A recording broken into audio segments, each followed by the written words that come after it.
اعوذ باللہ من الشیطان الرجیم، بسم اللہ الرحمن الرحیم۔ شروع اللہ تعالیٰ کے بابرکت نام سے جو بڑا مہربان نہایت رحم والا ہے۔ حضرت امام علی علیہ الصلوۃ والسلام فرماتے ہیں، لوگوں سے اس طرح ملو کہ اگر مر جاؤ تو تم پر روئیں اور اگر زندہ رہو تو تمہارے مشتاق ہوں۔ صبر ہمیشہ دو طرح کا ہوتا ہے، ایک ناگوار باتوں سے صبر اور ایک پسندیدہ چیزوں سے صبر۔ وہ گناہ جس کا تمہیں رنج ہو اللہ کے نزدیک اس نیکی سے کہیں بہتر ہے جو تمہیں خود پسند بنا دے۔ معاف کرنا سب سے زیادہ اس کو زیب دیتا ہے جو سزا دینے پر قادر ہو۔ امام علی علیہ الصلوۃ والسلام نے فرمایا، بھوکے شریف اور پیٹ بھرے کمینے کے حملے سے ڈرتے رہا کرو۔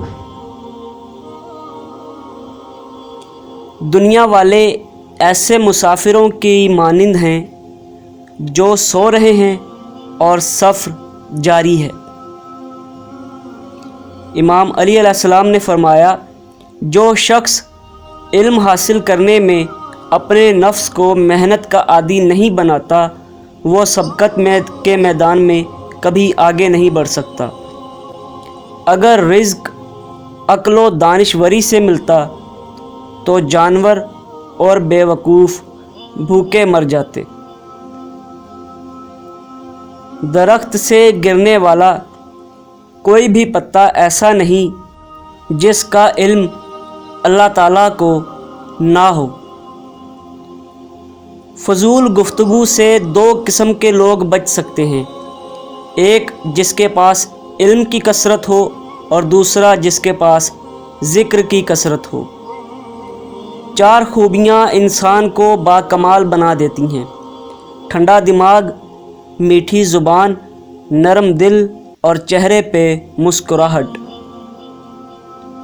ہمیشہ خوش رہا کریں کیونکہ یہ بہترین انتقام ہے ان لوگوں سے جو آپ کو اداس دیکھنا چاہتے ہیں۔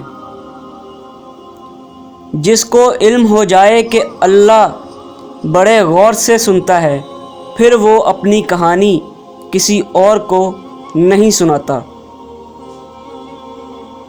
زندگی میں کسی انسان کو اتنا قریب مت کرو کہ وہ آپ کو معمولی سمجھنے لگے۔ دوستو، آج کے لیے بس اتنا ہی۔ اگر آپ کو ہماری ویڈیو اچھی لگی ہے تو لائک، شیئر اور کمنٹ کریں۔ چینل پر نئے ہیں تو سبسکرائب کریں۔ شکریہ۔ اللہ حافظ و ناصر۔